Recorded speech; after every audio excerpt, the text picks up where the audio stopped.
नमस्ते दोस्तों, मैं हूं प्रदीप कुमार और आप देख रहे हैं डिजिटल मार्केट। वीडियो शुरू करने से पहले बता दूं, ये वीडियो एक एजुकेशनल पर्पज़ के लिए है। अगर आप स्टॉक मार्केट में कोई भी फाइनेंशियल इन्वेस्टमेंट करते हो तो अपने फाइनेंशियल एडवाइजर से सलाह ज़रूर लें या फिर अपनी सोच समझ के साथ ही स्टॉक मार्केट में इन्वेस्टमेंट करें। अगर आपको स्टॉक मार्केट में कोई भी फाइनेंशियल लॉस होता है तो उसके लिए ये वीडियो रिस्पॉन्सिबल नहीं रहेगी। तो चलो दोस्तों, वीडियो शुरू करते हैं। दोस्तों, आज हम बात करने वाले हैं तोमेव कंस्ट्रक्शन एंड इंफ्रा स्टॉक के बारे में। देखा जाए तो ये स्टॉक कंस्ट्रक्शन सेक्टर से बिलोंग करता है। TICL के नाम से ये स्टॉक जाना जाता है। अगर स्टॉक के करंट शेयर प्राइस की बात करें तो 25 रुपये 61 पैसे इस टाइम स्टॉक का करंट शेयर प्राइस है। साथ में अगर एक परफॉर्मेंस की बात करें तो स्टॉक में करीब 1 रुपये 17 पैसे की एक अच्छी खासी गिरावट आज हमें स्टॉक में देखने को मिली। करीब यहाँ पे 4.25% से ज़्यादा की नेगेटिव परफॉर्मेंस स्टॉक में देखने को मिलती है। लेकिन देखो भाई, उतार और चढ़ाव तो स्टॉक मार्केट में चलता ही रहता है। लेकिन अगर इसके सभी सेगमेंट पे अगर एक आप नज़र डालते हो तो यहाँ पे जो बाइंग प्रेशर है, स्टॉक का जो बाइंग प्रेशर है वो यहाँ पे 90% के आसपास है, जो कि एक बड़ी रिकमेंडेशन आपको देता है कि भाई आप स्टॉक में इन्वेस्टमेंट कर सकते हो, आने वाले टाइम में एक अच्छा खासा रिटर्न मार्केट से गेन कर सकते हो। लेकिन सोचने वाली ये बात है कि भाई शॉर्ट टर्म में ज़्यादा रिटर्न आपको मिलेगा या लॉन्ग टर्म में ज़्यादा रिटर्न मिलेगा। इसके लिए देखो, किसी भी स्टॉक के में इन्वेस्टमेंट करने से पहले ना आपको एक चीज़ हमेशा ध्यान में रखनी चाहिए कि भाई आप जिस स्टॉक में इन्वेस्टमेंट कर रहे हो आखिर उस स्टॉक ने पिछले 5 सालों में अपने इन्वेस्टर्स को कितना रिटर्न दिया, जहां से आपको एक आइडिया देखने को मिलेगा, एक पैटर्न आपको समझने को मिलेगा कि भाई वो स्टॉक शॉर्ट टर्म में ज़्यादा प्रॉफिटेबल है या लॉन्ग टर्म में ज़्यादा प्रॉफिटेबल है, या फिर ऐसे कौन कौन से नेगेटिव टाइम ड्यूरेशन हो सकते हैं जहां पे आपको स्टॉक में ताबड़तोड़ गिरावट देखने को मिल सकती है, या फिर ऐसे कौन कौन से पॉजिटिव टाइम ड्यूरेशन है जहां पे आपको स्टॉक से भर भर के रिटर्न देखने को मिल सकता है। साथ में बात करेंगे मार्केट की सबसे बड़ी अपडेट के बारे में, काफ़ी पॉजिटिव अपडेट के बारे में बात करेंगे। लेकिन उससे पहले स्टॉक के पिछले 5 साल के रिटर्न मैं आपको दिखाता हूं। तो दोस्तों, यहाँ पे मैंने स्टॉक के पिछले 5 साल के रिटर्न आपके सामने रख दिए। हालांकि अगर स्टॉक के बारे में बात करें तो स्टॉक मार्केट में पिछले 7-8 सालों से मार्केट में है। लेकिन अगर स्टॉक के IPO की बात करें तो स्टॉक का जो IPO था वो करीब आज से 6 महीने पहले आया था। लेकिन सबसे बड़ी बात, जैसे ही स्टॉक का IPO मार्केट के अंदर आया, स्टॉक ने यहाँ पे 52% से ज़्यादा की गिरावट दर्ज की और एक बड़ा यू टर्न लिया और उसके बाद ताबड़तोड़ स्टॉक में गिरावट चल रही है। ठीक है, और एक अच्छी खासी गिरावट के साथ ये स्टॉक लगातार यहाँ पे बढ़ा। लेकिन अगर अब बात करें तो स्टॉक का जो बाइंग प्रेशर है वो करीब 90% के आसपास है। तो इससे ये अंदाजा आपको मिल जाता है कि आने वाले टाइम में ये स्टॉक एक अच्छा खासा रिटर्न देने वाला है, क्योंकि यहाँ पे जो गिरावट है वो लगातार घटती हुई नजर आ रही है और बाइंग प्रेशर यहाँ पे लगातार बनता हुआ जा रहा है। तो एक अच्छा खासा रिटर्न ये स्टॉक आने वाले टाइम में दे सकता है। लॉन्ग टर्म में इसके डेटा अभी यहाँ पे है नहीं, क्योंकि स्टॉक को मार्केट में आए हुए इतना ज़्यादा टाइम नहीं है। ये एक एस्टिमेटेड डेटा है, जो इसके जो लास्ट जो IPO का जो इसका जो सबसे लास्ट डेटा है उसी के बेस पे उन्होंने एक एस्टिमेशन यहाँ पे दे रखा है। तो इस डेटा को आप इग्नोर कर सकते हो। तो यहाँ पे स्टॉक को 6 महीने के आसपास का टाइम ड्यूरेशन हुआ। लेकिन देखो, स्टॉक का जब IPO आया था तो भाई ये नहीं भाई स्टॉक के अंदर कोई कमी थी या जिसकी वजह से स्टॉक में एक ताबड़तोड़ गिरावट हुई।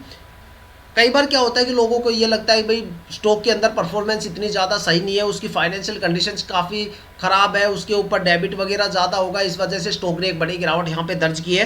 ठीक है, इसके अलावा देखो और भी काफ़ी ज़्यादा रीजंस होते हैं मार्केट में। हालांकि जब ये स्टॉक मार्केट में आया था तो यहाँ पे जो एलोकेशंस थी, जहाँ पे FII, DII, पब्लिक इन्वेस्टर्स साथ में प्रमोटर के एलोकेशंस का जो रेशियो है वो काफ़ी अच्छा था। लेकिन यहाँ पे गिरावट के काफ़ी ज़्यादा रीजंस ये हो सकते हैं कि देखा जाए तो मार्केट में पिछले 10-12 महीनों से काफ़ी ताबड़तोड़ गिरावट हुई है और उस गिरावट के काफ़ी ज़्यादा रीजंस भी मार्केट में रहे, चाहे वो लिक्विडिटी के साथ यहाँ पे जैसे लीप ईयर के स्टार्टिंग से चाहे वो लिक्विडिटी का कंसर्न रहा हो, या फिर अगस्त और सितंबर का वो टाइम ड्यूरेशन जहां पे इंडियन स्टॉक मार्केट में 2 सबसे बड़े क्रैश हमें देखने को मिले, या फिर अक्टूबर का वो टाइम ड्यूरेशन जहां पे FII की बड़ी बिकवाली हमें देखने को मिलती है, या दिसंबर का वो टाइम ड्यूरेशन जहां पे फेड रेट कट हमें देखने को मिलता है, या जनवरी फरवरी का वो टाइम ड्यूरेशन जहां पे सेंसेक्स 85,000 से गिर के करीब 73,000 को टच करके आया। एक अच्छी खासी गिरावट मार्केट में पिछले 10-12 महीनों से हो रही है। काफ़ी ज़्यादा सेक्टर और स्टॉक तो ऐसे भी थे जहां पे करीब 70, 80, 90% तक ताबड़तोड़ गिरावट हुई, जैसे भाई कामधेनु वेंचर हो गया, वर्टोज हो गया, स्प्राइट एग्रो हो गया, रतन पावर हो गया, विकास इकोटेक हो गया, और भी काफ़ी ज़्यादा स्टॉक है। और काफ़ी ज़्यादा स्टॉक मार्केट में ऐसे भी रहे जहां पे प्रमोटर या तो पूरी तरह से निकल चुके हैं या फिर उन्होंने काफ़ी ज़्यादा हद तक अपनी जो होल्डिंग है वो कम कर दी, या फिर आप ये कह सकते हो भाई प्रमोटर ने अपना सारा का सारा माल वहाँ पे FII और पब्लिक इन्वेस्टर्स को चिपका दिया और दोनों में जबरदस्त लेवल की जंग का माहौल बना हुआ है। ऐसे स्टॉक में आपको इन्वेस्टमेंट करने से बचना चाहिए, और वो कोई छोटे मोटे स्टॉक नहीं है, काफ़ी नामी गिरामी स्टॉक है, जैसे HDFC बैंक हो गया, ICICI बैंक हो गया, जोमेटो हो गया, पेटीएम हो गया, डिलीवरी जैसे स्टॉक है जहां पे एक अच्छी खासी प्रमोटर की होल्डिंग में गिरावट हमें देखने को मिलती है।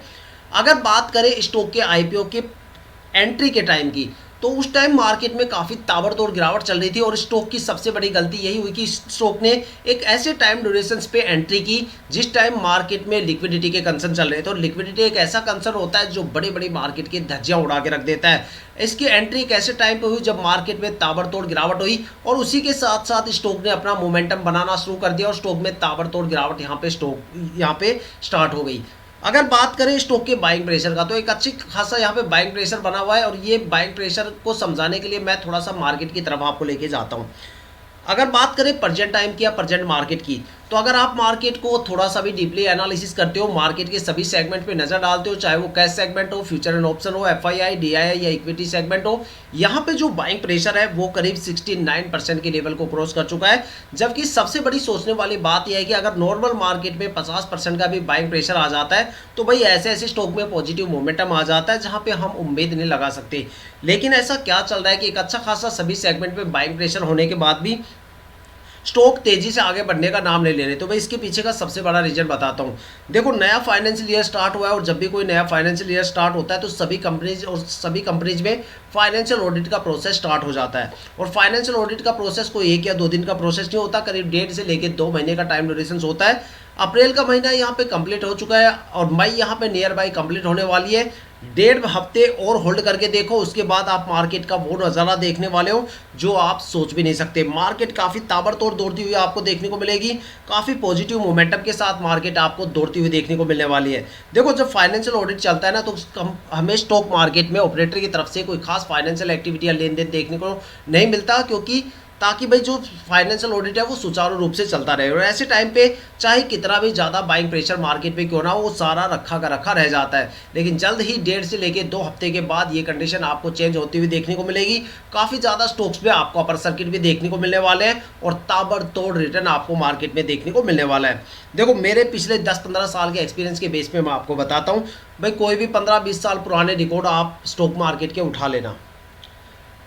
कभी आपने देखो, कई बार आपने देखा होगा कि भाई स्टॉक ने पिछले 5 साल में 2000% का रिटर्न दिया, या फिर उस स्टॉक ने पिछले 5 साल में 5000, 6000, 7000% का रिटर्न दिया। लेकिन कभी आपने सोचा है कि वो कौन सा टाइम ड्यूरेशन होता है जहां पे ये स्टॉक इतना ज़्यादा रिटर्न देते हैं? तो भाई मैं आपको बता दूं, लीप ईयर के बाद जो अगला फाइनेंशियल ईयर आता है वहाँ पे स्टॉक सबसे ज़्यादा रिटर्न देते हैं, क्योंकि लीप ईयर में लिक्विडिटी का कंसर्न होता है और लिक्विडिटी ऐसा कंसर्न होता है जो बड़े बड़े मार्केट की धज्जियाँ उड़ा देता है। और लिक्विडिटी में काफ़ी ज़्यादा स्टॉक में काफ़ी बड़ी गिरावट होती है और काफ़ी ज़्यादा स्टॉक तो बिल्कुल अपनी लोअर वैल्यू पे आ जाते हैं। लेकिन अगले फाइनेंशियल ईयर में जब उन स्टॉक्स की रिकवरी होती है तो वही स्टॉक एक अच्छा खासा रिटर्न मार्केट से निकाल के देते हैं। देखा जाए तो वो टाइम ड्यूरेशन जो इस टाइम यहाँ पे चल रहा है, ये वही टाइम ड्यूरेशन है जो स्टॉक जिसमें स्टॉक सबसे ज़्यादा रिटर्न देते हैं in comparison to last 3 years and next 3 years. ठीक है, तो आप समझ गए होंगे कि भाई ये कितना खास टाइम है जहाँ पे स्टॉक सबसे ज़्यादा रिटर्न देते हैं।